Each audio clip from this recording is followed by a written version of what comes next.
ओम शांति। आज है 27 जून 2021। अव्यक्त बाप दादा। रिवाइज 26 जनवरी 1988। संगम युग पर नंबर 1 पूज्य बनने की अलौकिक विधि। आज अनादि बाप और आदि बाप अनादि सालिग्राम बच्चों को और आदि ब्राह्मण बच्चों को डबल रूप से देख रहे हैं। सालिग्राम रूप में भी परम पूज्य हो और ब्राह्मण सो देवता स्वरूप भी गायन और पूजन योग्य हो। दोनों आदि और अनादि बाप दोनों ही रूप से पूज्य आत्माओं को देख हर्षित हो रहे हैं। अनादि बाप ने आदि पिता सहित अर्थात ब्रह्मा बाप और ब्राह्मण बच्चों को अपने से भी ज्यादा डबल रूप में पूज्य बनाया है। बाबा कहते बाबा की तो सिंगल रूप में पूजा होती है, लेकिन बच्चों की देवता रूप में भी और सालिग्राम रूप में भी पूजा होती है। अनादि बाप की पूजा सिर्फ एक निराकार रूप में होती है, लेकिन ब्रह्मा सहित ब्राह्मण बच्चों की पूजा निराकार साकार दोनों रूप से होती है। निराकार रूप है सालिग्राम और साकार रूप है देवता रूप। तो बाप बच्चों को अपने से भी ज्यादा डबल रूप से महान मानते हैं। आज बाप दादा बच्चों की विशेषताओं को देख रहे थे, है ना। बाबा कैसे बच्चों का उमंग उत्साह बढ़ाते हैं।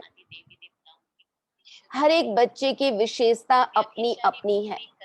कोई बाप की और सर्व ब्राह्मण आत्माओं की विशेषताओं को जान स्वयं में सर्व विशेषताएं धारण कर श्रेष्ठ अर्थात विशेष आत्मा बन गए हैं, और कोई विशेषताओं को जान और देखकर खुश होते हैं, लेकिन अपने में सर्व विशेषताएं धारण करने की हिम्मत नहीं है। और कोई हर आत्मा में या ब्राह्मण परिवार में विशेषता होते हुए भी विशेषता के महत्व से नहीं देखते, एक दो को साधारण रूप से देखते हैं। विशेषता देखने व जानने का अभ्यास नहीं है। वह गुण ग्राहक बुद्धि अर्थात गुण ग्रहण करने की बुद्धि न होने के कारण विशेषता अर्थात गुण को जान नहीं सकते। हर एक ब्राह्मण आत्मा में कोई न कोई विशेषता अवश्य भरी हुई है, चाहे 16,000 का लास्ट दाना भी हो, लेकिन उसमें भी कोई ना कोई विशेषता है। इसलिए ही बाप की नजर उस आत्मा के ऊपर पड़ती है। भगवान की नजर पड़ जाए, वह भगवान अपना बनावे तो जरूर विशेषता समाई हुई है। इसलिए ही वह आत्मा ब्राह्मणों की लिस्ट में आई है, लेकिन सदा हर एक की विशेषता को देखने और जानने में नंबर वार बन जाते हैं। बाबा कितने विशेषता है इसलिए ब्राह्मण बने हैं, लेकिन विशेषता देखने और जानने में नंबर वार बन जाते हैं। बाप दादा जानते हैं कि कैसे भी भले ज्ञान की धारणा व सेवा में याद में कमजोर हैं, लेकिन बाप को जानने, बाप के बनने की विशाल बुद्धि, बाप को देखने की दिव्य नजर, यह विशेषता तो है जो बाबा को पहचान लिया, जो आजकल के नामी ग्रामी विद्वान भी नहीं जान सकते, पहचान सकते, लेकिन उन आत्माओं ने जान लिया। कोटों में कोई, कोई में भी कोई, इस लिस्ट में तो आ गए ना। इसलिए कोटों में से विशेष आत्मा तो हो गए ना। विशेष क्यों बने? क्योंकि ऊंचे ते ऊंच बाप के बन गए। सभी आत्माओं में ब्राह्मण आत्माएं विशेष हैं। सिर्फ कोई अपनी विशेषता को कार्य में लगाते हैं, इसलिए वह विशेषता वृद्धि को प्राप्त होती रहती है और दूसरों को भी वह दिखाई देती है। और कोई में विशेषता रूपी बीज तो है, लेकिन कार्य में लाना यह है बीज को धरणी में डालना, है ना। बीज रखा हुआ है, धरणी में नहीं डालेंगे तो फल थोड़ी देगा। तो बाबा कहते जब तक बीज को धरणी में नहीं डाले तो वृक्ष नहीं पैदा होता, विस्तार को प्राप्त नहीं कर पाते हैं। तो बाबा ने कहा कार्य में लगाना है, बीज को धरणी में डालना। और कई बच्चे विशेषता के बीज को विस्तार में भी लाते, अर्थात वृक्ष के रूप में वृद्धि को भी प्राप्त करते, फल को भी प्राप्त करते। लेकिन जब फल आता है तो फल के पीछे चिड़ियाएं पंछी भी आते हैं खाने के लिए। तो जब फल तक पहुंचते हैं तो इस रूप में माया आती है कि मैं विशेष हूं, मेरी यह विशेषता है। यह नहीं समझते कि बाप द्वारा प्राप्त हुई विशेषता है। विशेषता भरने वाला बाप है। जब ब्राह्मण बने तो विशेषता आई। ब्राह्मण जीवन की देन है, बाप की देन है। इसलिए फल के बाद अर्थात सेवा में सफलता के बाद यह अटेंशन रखना भी जरूरी है, अहंकार न आए, अपनी विशेषता का मगरूरी न हो जाए। नहीं तो माया रूपी चिड़िया पंछी फल को जूठा कर देते या नीचे गिरा देते हैं। जैसे खंडित मूर्ति की पूजा नहीं होती, माना जाता है कि यह मूर्ति है लेकिन पूजी नहीं जाती।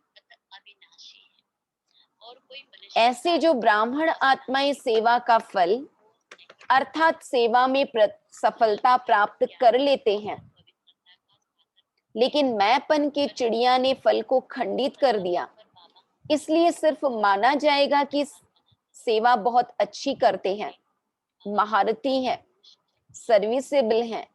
लेकिन संगम युग पर भी सर्व ब्राह्मण परिवार के दिल में स्नेह के पात्र व पूज्य नहीं बन सकते हैं। संगम युग में दिल का स्नेह, दिल का रिगार्ड, यही पूज्य बनना है। बाबा ने कहा संगम युग में दिल का स्नेह, दिल का रिगार्ड, यही पूज्य बनना है। फल को मैंपन में लाने वाले ऐसा पूज्य नहीं बन सकते। एक है दिल से किसको ऊंचा मानना, तो ऊंचे को पूज्य कहा जाता है। जैसे आजकल की दुनिया में भी बाप ऊंचा होने कारण बच्चे पूज्य पिताजी कहकर बुलाते हैं या लिखते हैं। ऐसे दिल से ऊंचा मानना अर्थात दिल से रिगार्ड देना। दूसरा होता है बाहर की मर्यादा प्रमाण रिगार्ड देना ही पड़ता है। तो दिल से देना और देना ही पड़ता, इसमें कितना अंतर है। पूज्य बनना अर्थात दिल से सर्व माने, मेजॉरिटी होने चाहिए। पहले भी सुनाया कि 5% तो रह ही जाता है, लेकिन मेजॉरिटी दिल से माने। यह है संगम युग पर पूज्य बनना। पूज्य बनने का संस्कार भी अभी से ही भरना है। लेकिन भक्ति मार्ग के पूज्य बनने में और अब के पूज्य बनने में अंतर है। अभी आपके शरीरों की पूजा नहीं हो सकती, क्योंकि अंतिम पुराना शरीर है, तमोगुणी तत्वों का बना हुआ शरीर है। अभी फूलों के हार नहीं पड़ेंगे। भक्ति मार्ग में तो देवताओं के ऊपर चढ़ाते हैं ना, पूज्य की निशानी है। धूप जलाना, हार पहनाना, आरती करना, कीर्तन करना, तिलक लगाना। बाबा ने कितनी निशानियां बताई। पूज्य की निशानी है धूप जलाना, हार पहनाना, आरती करना, कीर्तन करना, तिलक लगाना। संगम युग पर यह स्थूल विधि नहीं है, लेकिन संगम युग में सदा दिल से उन पूज्य आत्माओं के प्रति सच्चे स्नेह की आरती उतारते रहते हैं। आत्माओं द्वारा सदा कोई न कोई प्राप्ति का कीर्तन करते रहते हैं। सदा उन आत्माओं के प्रति शुभ भावना की धूप व दीपक जगाते रहते हैं। सदा ऐसी आत्माओं को देख स्वयं भी जैसे वह आत्माएं बाप के ऊपर बलिहार गई हैं, वैसे अन्य आत्माओं में भी बाप के ऊपर बलिहार जाने का उमंग आता है। तो बाप के ऊपर बलिहार जाने का हार सदा उन आत्माओं को स्वतः ही प्राप्त होता है जो बाप पर बलिहार जाते हैं। बाबा कहते दूसरे भी उन पर हार चढ़ाते हैं। ऐसी आत्माएं सदा स्मृति स्वरूप के तिलकधारी होती हैं। स्थूल तिलक नहीं, लेकिन बाबा की स्मृति की तिलक सदा उनकी रहती है। इस अलौकिक विधि से इस समय के पूज्य आत्माएं बनती हैं, है ना। बाबा ने कहा शुभ भावनाओं की धूप व दीपक बलिहार गए तो उसका हार, उसकी निशानी है हार। तो बाबा कहते हैं किसी न किसी प्रकार से सच्चे स्नेह की आरती उतारते। तो ये सारी सूक्ष्म निशानियां बाबा कह रहे हैं, सूक्ष्म विधि बाबा कह रहे हैं। भक्ति मार्ग के पूज्य बनने से श्रेष्ठ पूजा अब की है। जैसे भक्ति मार्ग की पूज्य आत्माओं के 2 घड़ी के संपर्क से, अर्थात सिर्फ मूर्ति के सामने जाने से 2 घड़ी के लिए भी शांति, शक्ति, खुशी का अनुभव होता है। ऐसे संगम योगी पूज्य आत्माओं द्वारा अब भी 2 घड़ी, 1 घड़ी भी दृष्टि मिलने से भी खुशी, शांति व उमंग उत्साह की शक्ति अनुभव होती है। वो आत्माएं ऐसी होंगी कि उनकी 1 घड़ी भी दृष्टि मिल जाए तो खुशी मिलती, शांति की अनुभूति होती। ऐसी पूज्य आत्माएं अर्थात नंबर 1 विशेष आत्माएं हैं। सेकंड और थर्ड तो सुना दिया, उसका विस्तार क्या करेंगे। है तो सब विशेष आत्माओं के लिस्ट में, लेकिन 1, 2, 3 नंबर वार है। लक्ष्य सभी का नंबर 1 का होता है। तो ऐसे पूज्य बनो। जैसे ब्रह्मा बाप के गुणों के गीत गाते हो ना, यह सब विशेषताएं पूज्य बनने की व नंबर 1 विशेष आत्मा बनने की बातें ब्रह्मा बाप में देखी सुनी न। ब्रह्मा बाबा हम सबके लिए प्रैक्टिकल एग्जाम्पल रहे। तो जैसे ब्रह्मा साकार आत्मा नंबर 1 संगम युगी पूज्य, सो भविष्य में नंबर 1 पूज्य बनते। लक्ष्मी नारायण नंबर 1 पूज्य है न, ऐसे आप सभी भी ऐसे बन सकते हैं। बाबा कहते हैं हम ब्रह्मा बाबा को फॉलो कर सकते हैं। जैसे बाप के साथ साथ ब्रह्मा बाप की कमाल गाते हैं, ऐसे आप सभी भी सदा ऐसा संकल्प बोल और कर्म करो जो सदा ही कमाल का हो। जब कमाल होगी तो धमाल नहीं होगी, कमाल नहीं करते तो धमाल करते हो। चाहे संकल्पों की धमाल करो, चाहे वाणी से करो। संकल्पों में भी व्यर्थ तूफान चलता है तो यह धमाल है ना। बाबा कहते संकल्प में भी व्यर्थ का तूफान नहीं चले। बाबा कहते कमाल करेंगे तो ये धमाल नेगेटिविटी की नहीं होगी। धमाल नहीं लेकिन कमाल करनी है। क्योंकि आदि पिता ब्रह्मा के ब्राह्मण बच्चे सदा ही पूज्य गाए जाते हैं। अभी लास्ट जन्म में भी देखो तो सभी से ऊंचा वर्ण कौन सा गाया जाता है? ब्राह्मण वर्ण कहते हैं ना। ऊंचा नाम और ऊंचे श्रेष्ठ काम के लिए भी ब्राह्मण को ही बुलाते हैं। किसके कल्याण के लिए भी ब्राह्मणों को ही बुलाते हैं। तो लास्ट जन्म तक भी ब्राह्मण आत्माओं का ऊंचा नाम, ऊंचा काम प्रसिद्ध है, परंपरा से चल रहा है। सिर्फ नाम से भी काम चला रहे हैं। काम आपका है, लेकिन नाम वालों का भी काम चल रहा है। इससे देखो कि सच्चे ब्राह्मण आत्माओं की कितनी महिमा है और कितने महान है।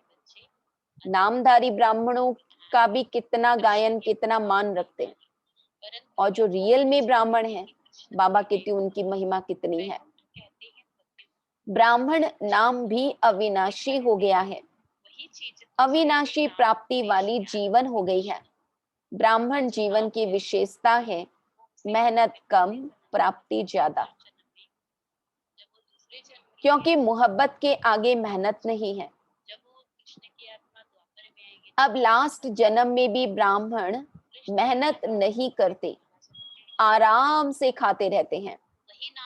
अगर नाम का भी काम करते हैं तो भूखे नहीं रह सकते हैं ना। दुनिया के भी ब्राह्मण कहीं मंदिर में पुजारी बन के बैठ गए तो भी रोजी रोटी उनकी चलती ही है। तो इस समय के ब्राह्मण जीवन की विशेषताओं की अब तक निशानियां देख रहे हो। इतनी श्रेष्ठ विशेष आत्मा हो, समझा? बाबा रियलाइज करा रहे हैं हमारी महानता, हमारी विशेषता, हमारी श्रेष्ठता। वर्तमान समय पूज्य तो भविष्य के पूज्य। अगर अभी लोगों का मान नहीं है, दिल का स्नेह नहीं है, रिगार्ड नहीं है, तो भविष्य में भी पूजे नहीं जाएंगे। इसको ही विशेष आत्माएं नंबर 1 कहते हैं। तो चेक करो, ब्रह्मा बाप की कहानी सुना रहे हैं ना, अभी और भी रही हुई है। यह ब्रह्मा बाप की विशेषता सदा सामने रखो और किसी बातों में नहीं जाओ, लेकिन विशेषताओं को देखो और वर्णन करो। हर एक को विशेषता का महत्व सुनाकर विशेष बनाओ। दूसरों को बनाना अर्थात स्वयं विशेष बनना, समझा? अच्छा, चारों ओर के सर्व नंबर 1 विशेष आत्माओं को सर्व ब्राह्मण जीवन बनाने वाले विशेष आत्माओं को सदा ब्रह्मा बाप को सामने रख समान बनने वाले बच्चों को अनादि बाप, आदि बाप का दोनों रूप से सर्व सालिग्रामों और साकारी ब्राह्मण आत्माओं को स्नेह भरी याद, प्यार और नमस्ते।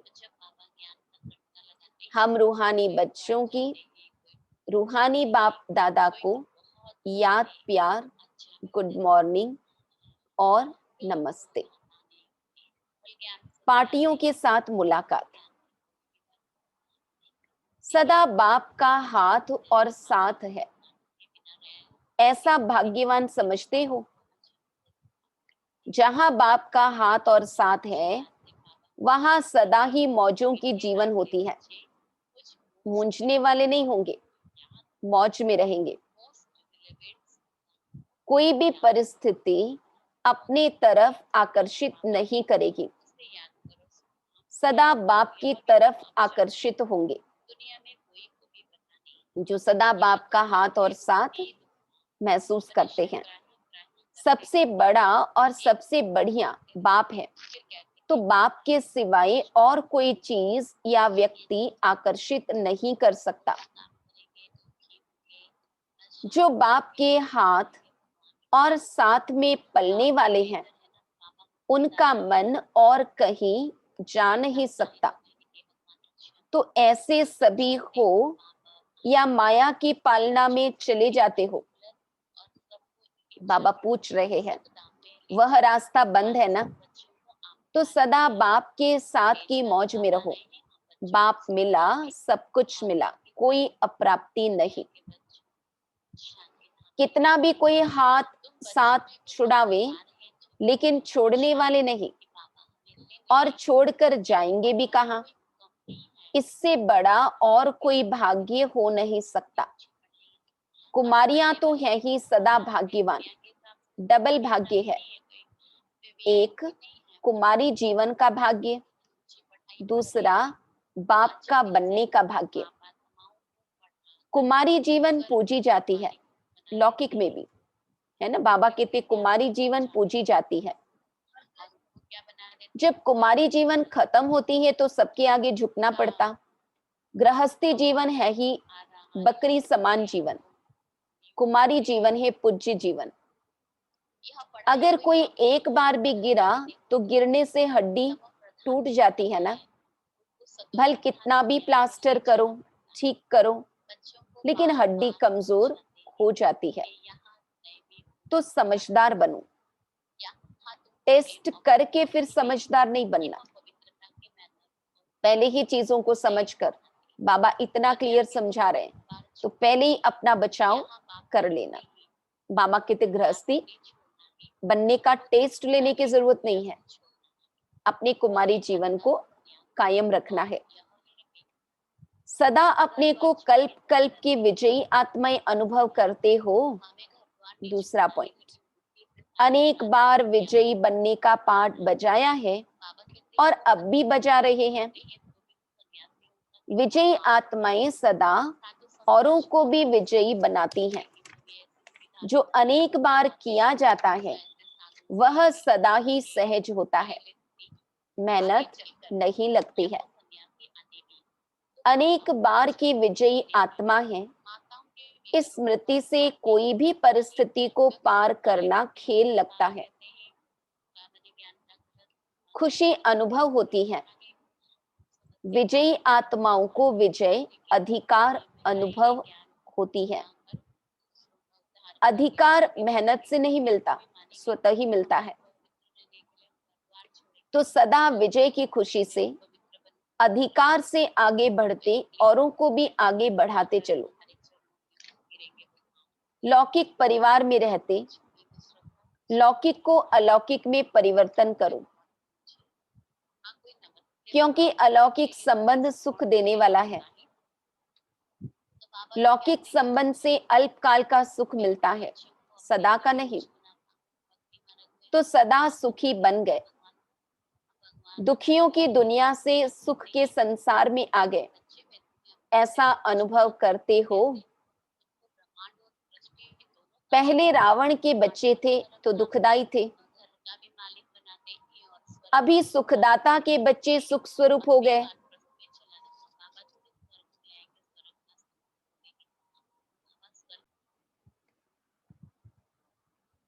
फर्स्ट नंबर यह अलौकिक ब्राह्मणों का परिवार है। देवताएं भी सेकेंड नंबर हो गए। तो यह अलौकिक जीवन प्यारी लगती है ना। तीसरी पॉइंट बाबा कह रहे हैं, सदा अपने को पद्मापदम भाग्यवान अनुभव करते हो। सारे कल्प में ऐसा श्रेष्ठ भाग्य प्राप्त हो नहीं सकता, क्योंकि भविष्य स्वर्ग में भी इस समय के पुरुषार्थ की प्रारब्ध के रूप में राज्य भाग्य प्राप्त करते हो। भविष्य भी वर्तमान भाग्य के हिसाब से मिलता है। महत्व तो इस समय के भाग्य का है। बीज इस समय डालते हो और फल अनेक जन्म प्राप्त होता है। तो महत्व तो बीज का गिना जाता है ना। इस समय भाग्य बनाना या भाग्य प्राप्त होना, यह बीज बोना है। तो इस अटेंशन से सदा पुरुषार्थ में तीव्र गति से आगे बढ़ते चलो और सदा इस समय के पद्मापदम भाग्य की स्मृति इमर्ज रूप में रहे। कर्म करते हुए याद रहे, कर्म में अपना श्रेष्ठ भाग्य भूले नहीं, स्मृति स्वरूप रहो। इसको कहते हैं पद्मा पदम भाग्यवान। इसी स्मृति के वरदान को सदा साथ रखना तो सहज ही आगे बढ़ते रहेंगे, मेहनत से छूट जाएंगे। अच्छा, प्रश्न है, लौकिक संबंध में बुद्धि यथार्थ फैसला देती रहे, उसकी विधि क्या है? कभी भी लौकिक बातों को सोचकर फैसला नहीं करना है। अलौकिक शक्तिशाली स्थिति में रहकर फैसला करो। कोई भी पिछली बातें स्मृति में रखने से बुद्धि उस तरफ चली जाती है, फिर पिछले संस्कार भी प्रकट होते हैं, इसलिए मुश्किल होता है। बिल्कुल ही लौकिक वृत्ति भूल, आत्मा समझ फिर फैसला करो तो यथार्थ फैसला होगा। इसे ही कहते हैं विकर्मा जीत का तख्त। अलौकिक आत्मिक स्थिति ही विकर्माजीत स्थिति का तख्त है। इस तख्त पर बैठकर फैसला करो तो यथार्थ होगा। अच्छा, वरदान, साथी और साक्षीपन की स्मृति द्वारा सब बंधनों से मुक्त होने वाले सर्वशक्ति संपन्न भव। सर्व शक्तियों से संपन्न बन अधीनता से परे होने के लिए दो शब्द सदा याद रहे, एक साक्षी, दूसरा साथी। इससे बंधन मुक्त अवस्था जल्दी बन जाएगी। सर्वशक्तिवान बाप का साथ है तो सर्व शक्तियां स्वतः प्राप्त हो जाती हैं, और साक्षी बनकर चलने से कोई भी बंधन में फंसेंगे नहीं। निमित्त मात्र इस शरीर में रहकर कर्तव्य किया और साक्षी हो गए, इसका विशेष अभ्यास बढ़ाओ। साथी और साक्षीपन की स्मृति द्वारा सब बंधनों से मुक्त होने वाले सर्वशक्ति संपन्न भव। श्लोगन, अशुद्ध और शुद्ध दोनों के युद्ध है तो ब्राह्मण के बजाय क्षत्रिय हो। अशुद्ध और शुद्ध दोनों के युद्ध है तो ब्राह्मण की बजाय क्षत्रिय हो। बाबा कहते हमें योद्धा नहीं बनना, हमें विजयी बनना है। ओम शांति।